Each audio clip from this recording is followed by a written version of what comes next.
Here's another suspicious set of circumstances that took place. The Brown University shooting suspect was found dead. Now, for those of you who have been paying attention, this story obviously got a lot of scrutiny. I talked about it extensively for the past 2 days. There was a school shooting that took place in Brown University, and then shortly thereafter, there was another MIT professor that was shot and killed outside of his apartment. That was, like an hour away in Brookline. And it was odd that it happened in such close proximity, but I guess many people, myself included, thought these two things can't be connected because it's the United States of America. Shootings happen all the time. Well, then the FBI first found a person of interest, okay, and then released the person of interest. The name of the person of interest got leaked in the process. So then there was a manhunt for some random white dude with a bunch of guns at a hotel that had traveled from Wisconsin. That's already suspicious to me. I don't know what's going on there. Whatever, right? And then they were like, hey, by the way, we lied. We don't actually have a suspect at all. Please help us. And the absurd incompetence did not stop there. And it turns out the way that they actually found the shooter was because of a random guy, a random bystander who actually confronted the shooter and then posted about it on Reddit. So it was an actual we did it Reddit moment, because the FBI is that competent nowadays that they unironically do rely on we did it Reddit moments, it turns out. Okay? I'm going to get into the detail now, but before I do, while there was a lot of scrutiny over the FBI's mishandling of yet another high-profile investigation, Twitter went crazy with it. And it wasn't just Twitter, but it was also a bunch of mainstream outlets as well that went crazy with this. They immediately shifted the blame over to a random queer Palestinian student from Brown University, which led to Brown University actually deleting this person's profile off of their websites because he was getting doxxed for no reason. Okay? It was completely made up. The notion that the shooter actually ran around saying Allahu Akbar, also completely made up by Laura Loomer. Shouts out to Laura Loomer, for the record. Apparently the shooter was like barking or something. I don't know. We don't know the full details, but like they were so adamant that the shooter was saying Allahu Akbar. The shooter was actually Muslim. The shooter was doing this for Palestine. And not only that, but also even the MIT professor. Even the MIT professor that was shot and killed outside of his home that was working on like nuclear fusion technology, a lot of Israeli outlets, including Jerusalem Post and many others, misreported as being Jewish. Okay? And that he was shot potentially for his pro-Israel stance. It blew my mind. There were people in this chat who were like, just like, well, don't you think this guy is Jewish though? Like, what's happening here? And I was like, guys, I don't know if he's Jewish or not, but it's insane to immediately assume that a nuclear scientist from MIT is being killed for being Jewish and not potentially for being a nuclear scientist from MIT, right? Especially at a time when, Israel is popping nuclear scientists in Iran like Skittles, and that there could be some sort of international retaliation towards that sort of thing, both for the United States of America and for Israel as well. So, like, the notion that this was an anti-Semitic hate crime was far, far less likely than many other speculative leads that you could entertain. So, the reason why I'm bringing this up is because misinformation went wild. Okay? Misinformation went wild, and it wasn't just right-wingers, even though it was mostly right-wingers. Like every MAGA account on this platform analyzed both of these different shootings from their own politically biased perspectives. Many of them tried to imply that initially the professor that normally lectures in the lecture hall is a Jewish professor, and this was a suspected anti-Semitic hate crime for that reason. And then they were like, okay, the professor actually wasn't there.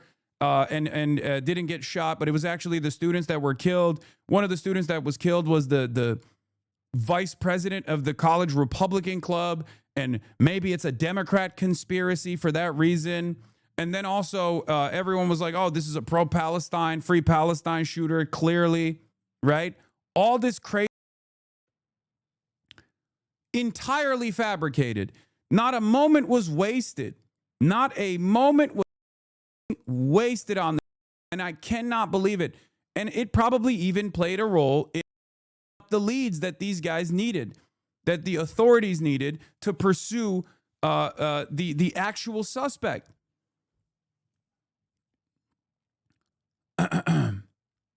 People were asking Grok. Yes, exactly. It's stupid. People were asking Grok. There was deliberate misinformation being spread. I said, I cannot believe how much the Israeli media and virtually every single major MAGA account showed up about both the Brown University and MIT nuclear scientist shooting. I know they lie a lot, but this fever pitch seemed new. Dylan Saba says, from now on, every single act of public violence will be interpreted or reinterpreted as a justification for why we need NSEG mindset. And it's true. It's absolutely true. Like, what are we doing? How does this suit the benefit of justifying unlimited support to Israel? Should not be the first consideration for a lot of these people. Even like the notion that this is a byproduct of Islamic refugees coming to the country, like all this stuff, like heightened Islamophobia, all of this, it blows my mind. It is devastating. Did you see as soon as the guy's identity and background came out, Trump shut down the visa program that the guy benefited from, even though he benefited from it in 2017 under Trump? Yeah, I know. They're trying to do a anti-Portuguese slant now. Instead of they licked their wounds and they're back at it. Okay?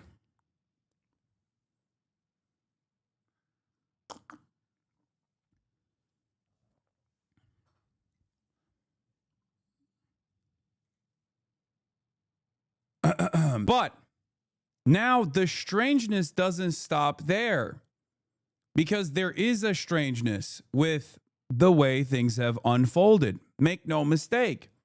It's just not in the direction that the charlatans were leaning into. Okay? So that's the other side of the story. Because while, Jerusalem Post and all these other people were like running around and claiming that this was, an anti-Semitic hate crime potentially, or all this, right? And then, Laura Loomer was saying this is a byproduct of like Islamic migration into the country, and we need to put an end to it, all this stuff. This seemingly unconnected, these seemingly unconnected two different instances of violence was actually connected to one another, apparently, according to the officials confirming that the Brown University shooting and the MIT professor being shot and killed was actually conducted by the same person. They revealed this information yesterday, inviting even more scrutiny, inviting even more suspicion. And then they found him. Last night, they found the guy who apparently had died in a New Hampshire storage facility where he, according to the officials, had killed himself. Now that smells weird, okay? That is a very strange situation. It is crazy that these two seemingly unconnected shootings were actually connected to one another. And then also on top of that, it was the same guy that did it.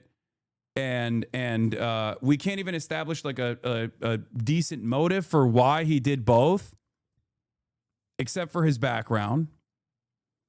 It turns out that he wasn't the shooter for both of these incidents wasn't actually an Islamic refugee, but seemingly a Portuguese a former student of Brown University, a high achiever who was very resentful. That's the official narrative that they're giving right now. But let's take a look. We got him. This morning, the man who authorities said killed 2 Brown University students and then an MIT professor is dead after killing himself inside a storage unit where he may have hunkered down for days. Our Providence neighbors can finally breathe a little easier. The body of 48-year-old Claudio Neves Valente was found Thursday night in a storage unit he rented in November. Officials say he was born in Portugal, became a lawful permanent resident of the United States living in Miami, and for a time studied physics at Brown. He was admitted to Brown's graduate school to study in the Master's of Science PhD program in physics, beginning on September 1st, 2000. And he took a leave of absence effective April 2001 before formally withdrawing effective July 31st, 2003. Authorities say this is Neves. What connects this shooter to Brown is that he went there for a year and then dropped out. And what connects him to the other Portuguese nuclear scientists is that they went to undergrad together in Portugal. But that's from 20 years ago, or even longer than 20 years ago. Why would this resentment carry over for 2 decades plus? And then one day he just snaps and decides to conduct this fairly sophisticated operation. Because this wasn't like the Brown University shooting, with the exception of being able to get away, with the shooter being able to get away and like casing it ahead of time, knowing where the cameras are, knowing that the place where he was conducting the shooting was didn't have as many cameras in the specific part of the building that he did the shooting in, and then only to immediately leave and then go to Brookline to identify and target another Portuguese professor that he despised that was working on like nuclear fusion technology. It's insane. It just, I'm sorry. That seems so grand. People hold grudges their whole life.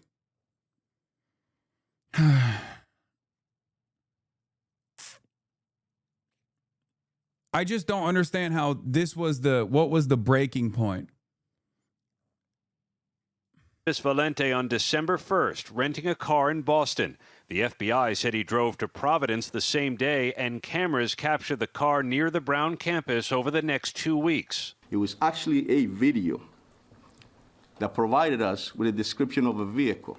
Police released these images of a person who posted a tip about the car, saying police needed to look into a gray Nissan with Florida plates. That person came forward and said he had information, that he was that person, and he had information that could help this case.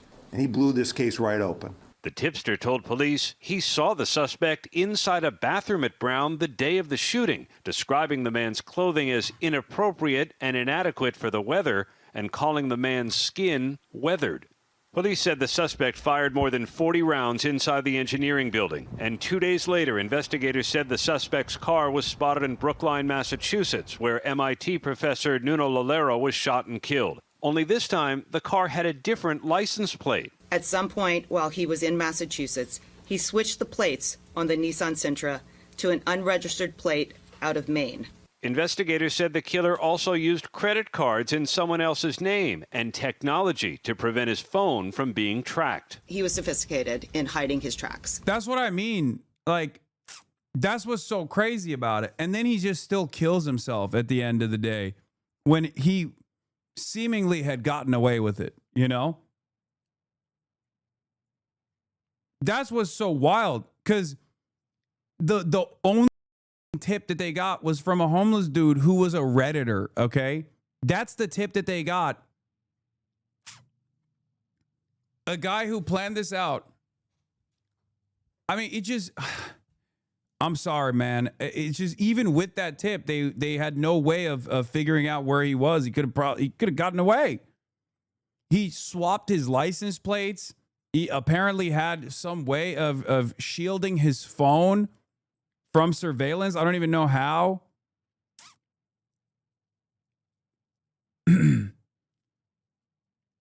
The tip led them to a car and license plates that matched in Boston and Providence. Yeah, no, I know. And before people say Faraday cage, a Faraday cage means you can't use your phone, chatters. Okay? If he had a Faraday bag, then he can't use his phone at all. The moment that his phone turns on, it pings. Okay? That's not like, and no, VPNs don't actually save you in that regard. You're wrong. He must have just like I don't even know what it would be, for the record. Like I don't know how you could actually avoid that level of surveillance, unless he just had a totally separate phone that he was using that wasn't his like main phone, and then his main phone was in a Faraday cage or something. But that's not how they made it seem. They made it seem as though the phone had like some kind of anti-surveillance tech in it or something. Why are you assuming he needs a phone at all? I mean, it's 2025. The FBI says the shooter and the MIT professor attended the same university in Portugal, and the murder was caught on camera. Someone said airplane mode, bro. Yeah, no, totally. Airplane mode automatically. You're right. Yeah, just put your phone in airplane mode and it works. Are you kidding me? Even if you turn your phone off, it's not a given that you have all of your data preserved. What are you talking about? When your phone is on you, okay, unless I guess you have like an older phone or something, but when you have your phone on you, it is consistently pinging to different towers, okay? That's how they can track. It pings even when it's off. So yes, the only valid response here is a Faraday bag, okay, which completely shuts off the phone from any sort of like 5G waves or anything like that. Having said that, if you were to take your phone out of your Faraday bag, it would automatically ping to the nearest tower. Graphene OS allows anti-tracking modes. That is what the Faraday bag is for. It's not to be pinging the locations you are at while you're out engaging in the shootings. Then you can simply remove it when you're at a separate location. No doubt that he was the intended target. Officials said there's no longer any danger to the public, and they hope the conclusion of the manhunt brings relief to two stunned New England communities. So the authorities here are confident that they've caught the killer. But, George, they know that he attended Brown University. They know he crossed paths with the MIT professor, but they say they do not know the motive for either attack. George? Okay, Aaron Katursky, thanks. We begin with a Fox News alert. The suspect in the Brown University killings has been found dead inside a storage facility in New Hampshire with a self-inflicted gunshot wound. He killed himself inside the storage unit, and the firearms were found at his in the area of his thigh and in the area of his feet. We are 100% confident that this is our target. Yeah, a guy who took every precaution on the planet to destroy his trail, and could have gotten away with it, decides to kill himself in a storage facility. I don't know. Smells weird, man. And that this case is closed from a perspective of pursuing people involved. Authorities say he is Portuguese. He's a Portuguese national, went to Brown University for a year in the PhD program in the early 2000s, never graduated. Before that, he went to school in Lisbon, and his classmate was an MIT professor who authorities say the suspect also murdered at his home in the Boston suburbs, just days after the Brown University shooting. The suspect's car was towed away from this storage facility last night, and authorities say they found evidence related to two shootings inside the vehicle. So that's major. Let's bring in Fox News contributor Paul Morrow, who ran counterterrorism operations for the NYPD. He is, of course, live in Providence, Rhode Island with reaction. Paul, we learned a whole lot yesterday as all of this came to a head. What do you make of everything that we learned, your reactions to these developments? So I think one of the things that we can sort of set upon here with some confidence is that the motive is going to be a lot less specific than a lot of the speculation had it. The commonality between the two crime events seems to be tenuous at best. We may never know, and unfortunately in police work you don't always get a nice, neat resolution, but it looks to me like where we're going to end up is some general gripe against the school, somebody leading a slipping down life. And then there's this professor at MIT who seems to have been everything that this guy perhaps wanted to be and never quite became. They overlapped in school, as Brian said. They were of similar age. In the MIT case, the professor was married. He seemed to have everything going for him, whereas the perp in this instance seemed to have a lot less. So it looks to me like somebody who was just bitter, lashing out. And it tracks to what we talked about earlier in the week with the possibility that the classroom was just chosen at random. It was the first one he encountered when he went through that unguarded and unsecure outside door that was propped open or had no key card access during this study hall and other events. Paul, did it surprise you that we learned two things? First of all, a homeless man is the one who gave the tip to the cops to close this case, but he was standing in the building. Uh-oh, don't tell that to Brian. Don't tell that to Brian. Don't talk about homeless people around Brian. He's going to start talking about Brian killed me. More like Brian killed a homeless. Uh-oh. He's twitching. Look at him. Reshuffling in his seat. Excited at the prospect of what must be done. Excited. Fantasizing about licking his lips. Fantasizing about what he wants to do to the homeless guy who was the hero in this story. He's tweaking. Which talks about the security protocol. Look, he's licking his lips. He's like, ah! Even though he's a hero in this event. Also, the suspect cased the university 2 weeks before he committed the ultimate crime. Yeah, there were echoes of Mangione in this thing because this guy was nowhere near as clever as he thought he was. He graduated or he went to Brown, he didn't graduate. But, he thought of himself, I'm sure, as some engineering genius, and so he did this methodical thing where he cased the place and all this other stuff. Well, not only was that how they also picked him up on video when they went out to the residential area, but that's where he encountered somebody who ultimately was his downfall. So he goes in, he's casing around in the place, and Lawrence, it's an interesting thing. I'm actually not that surprised that it was a homeless person that stepped up. I'm going to tell you why. Homeless people know everything that's going on in the vicinity of where they've decided to squat, even if it's a cardboard box outside. When I was on football. Jesus Christ, dude. Dude, what incredible analysis. Yeah, homeless people, they got their ears to the ground. You know how they are. They're always getting in this when they're squatting. Hate these guys, but hey, even in this situation where this guy's a hero, make no mistake, he was heroic in a suspicious manner. He was heroic in a way that still invites scrutiny to his existence over here. You know how it is. You know how homeless are.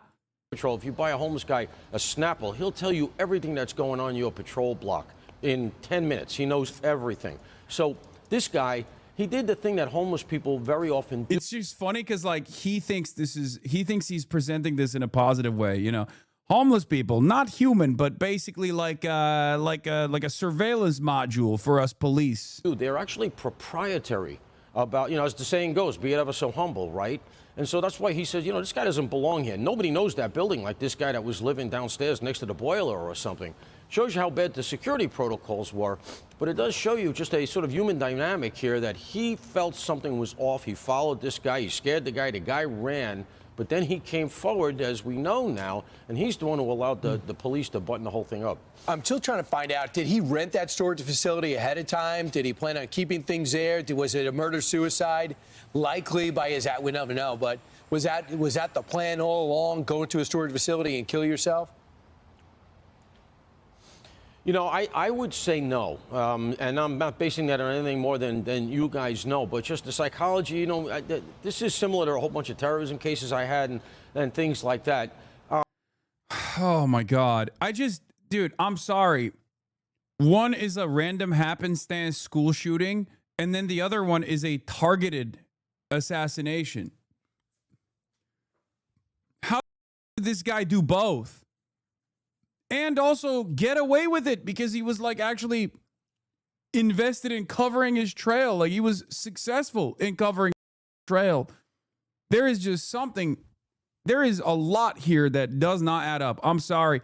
You know, I like to do critical analysis. I'm not Mr. Conspiracy Theory.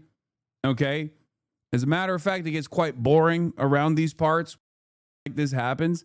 But the official narrative here, the official narrative here just is it doesn't add up.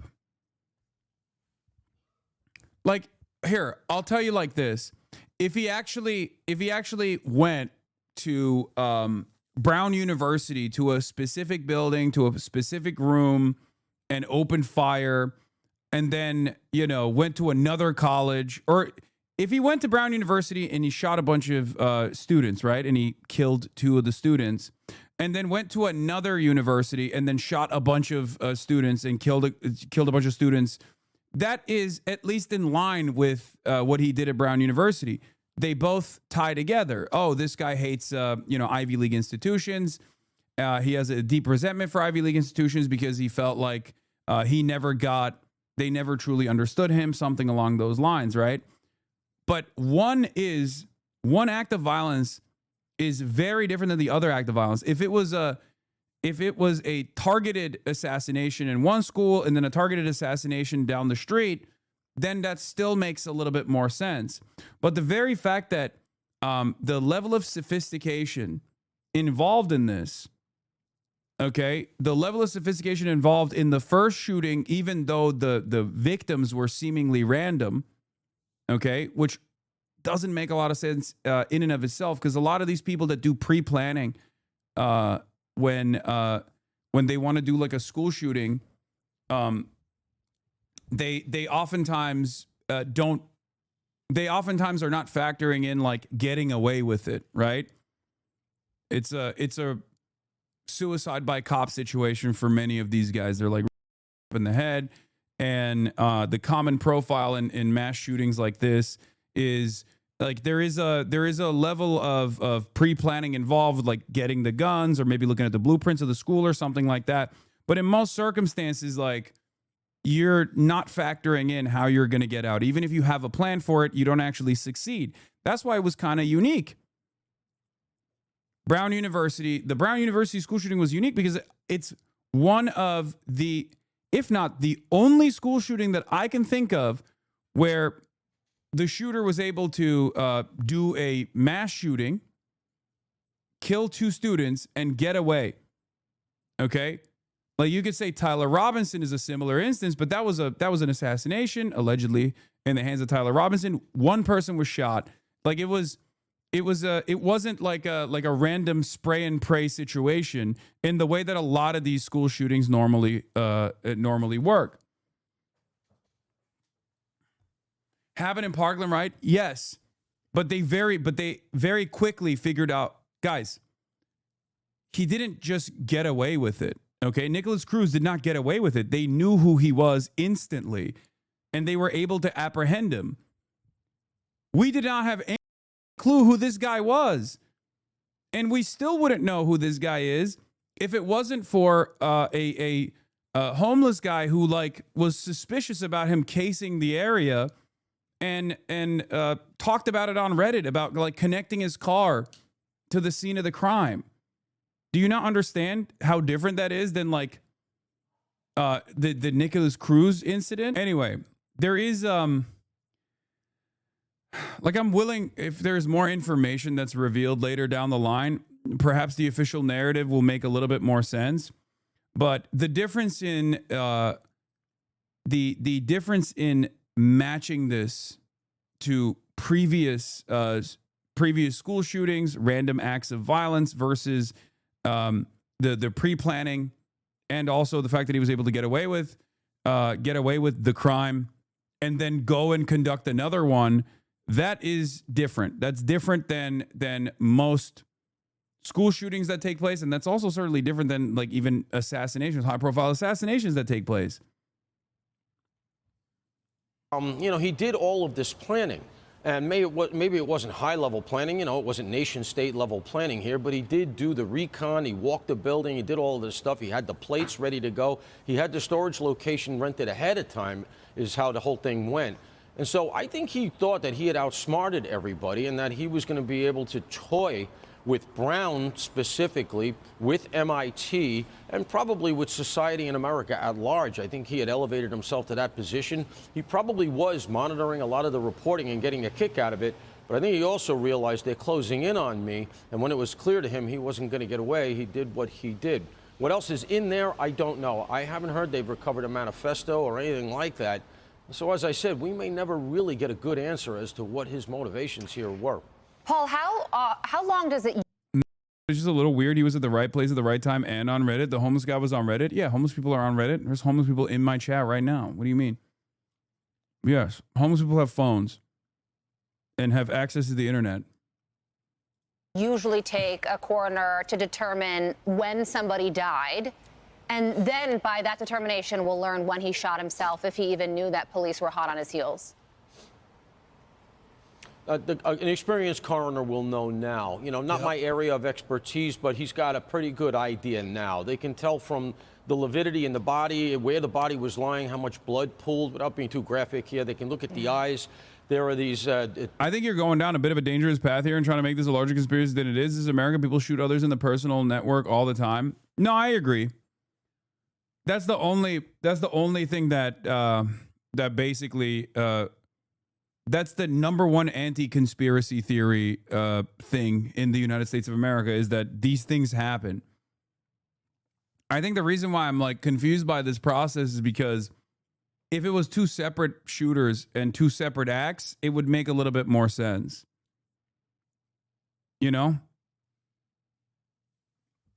Because yeah, this is just does make a lot of sense. You're absolutely right.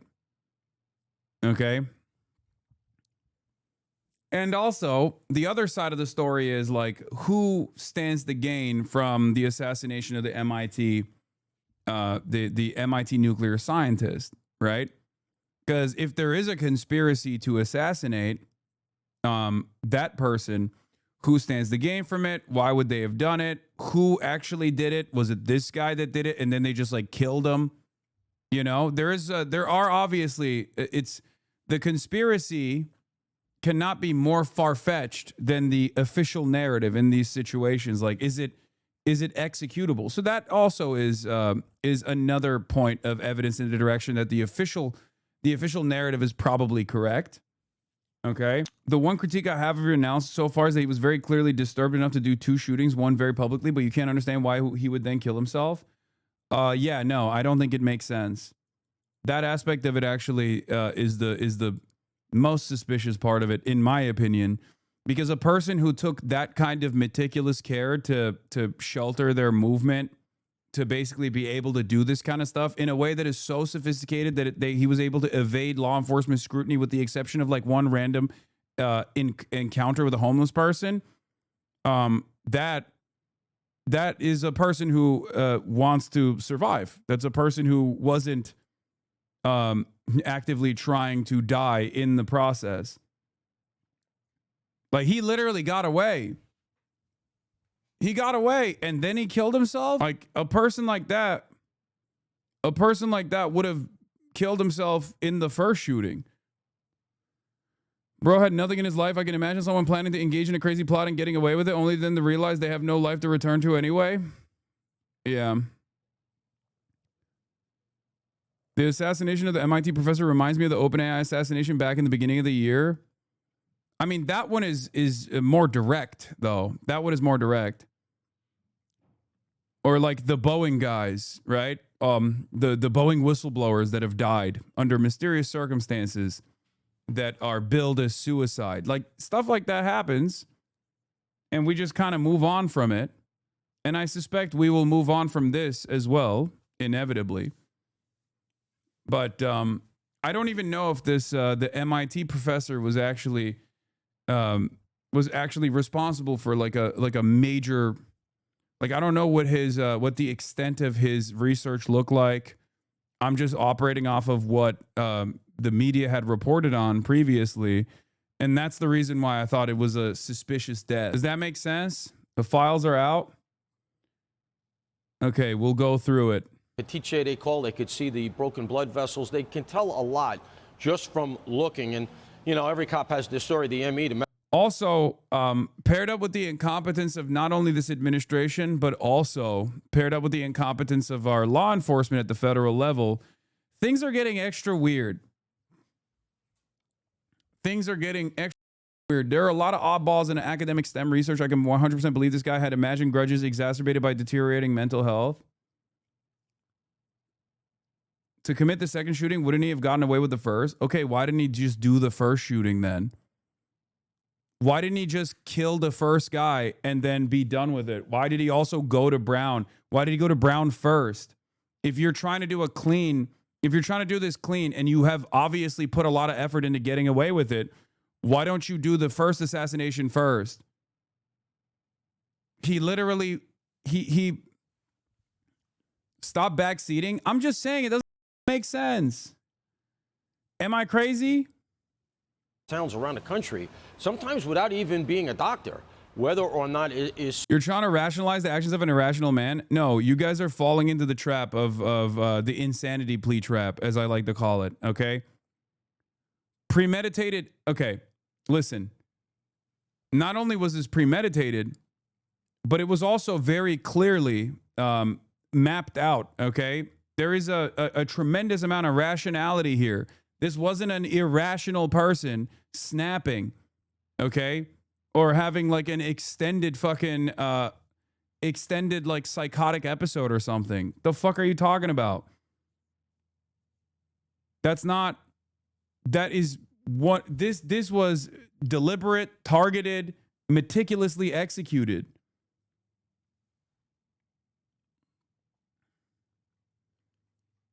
He wasn't just like he like it doesn't look it doesn't feel the same as, or it doesn't have the same profile of like a guy who decides he's you know, a guy who's like decided he's going to do a mass shooting and commit to it and then go into a school and open fire.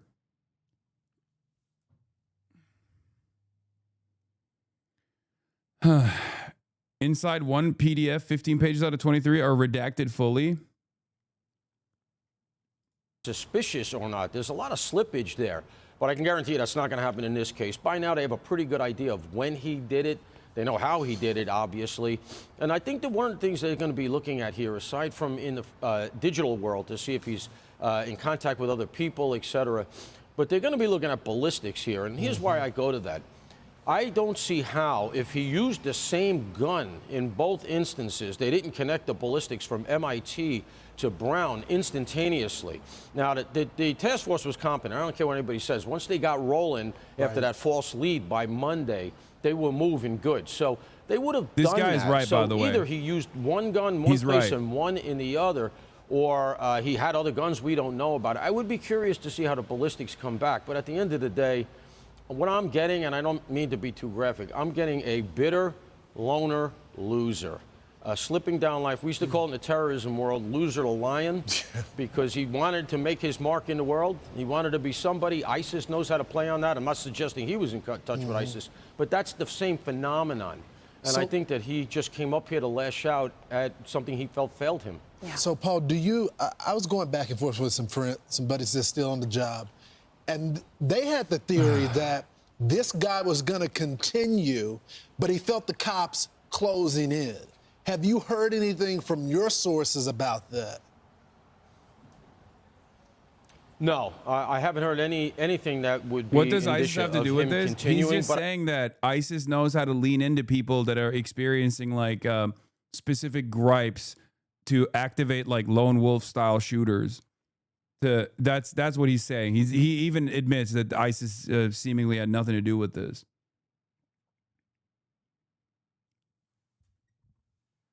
You keep talking about meticulous execution, but that's because the only thing you can empathize with is the goal of survival. This guy wanted to kill specific people, and it's clear no one at Brown was his actual target. Yeah, I know, which is that's the reason why I'm saying it's just like confusing.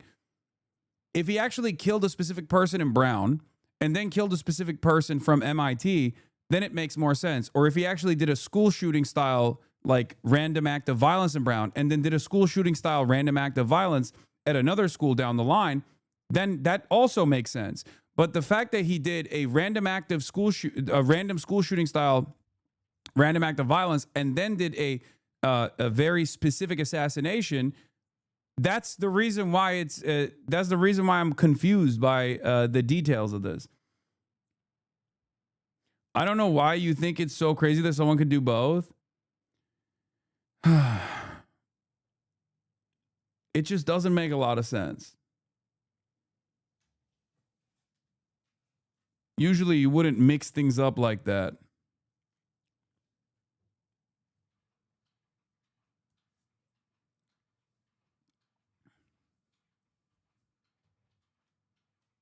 I don't think that is at all an outlandish supposition.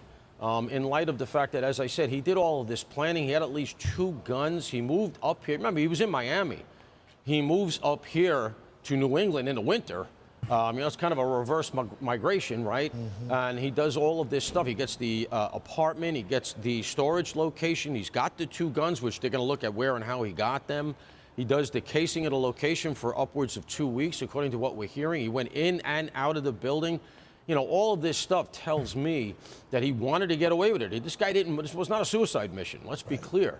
And so as a result, you have to say to yourself, he thought he was going to sail off into the sunset, snicker about it, and then potentially, do it again. And so I hope that one of the things we get out of this is that the universities, many of which were very on board with defunding, we've seen university takeovers and campus protests where the police are not exactly popular. I hope they take it upon themselves to look at the protocols no matter where they are. We have active shooter training these days in high schools and grammar schools because of school shootings.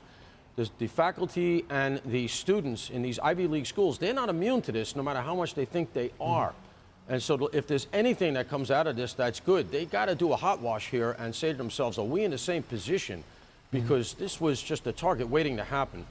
Yeah, and lastly, I would flood Miami. If you want the facts, that's where he was. Do you think the investigators are there now, being that he's dead and this has been solved? How aggressive will they be in trying to reestablish motive or to establish motive by maybe going back to find out where he lived before he came there? I mean, yeah, they have to. They have to look into his background. Anyway, we're going to move on to the Epstein Files data dump that just came out.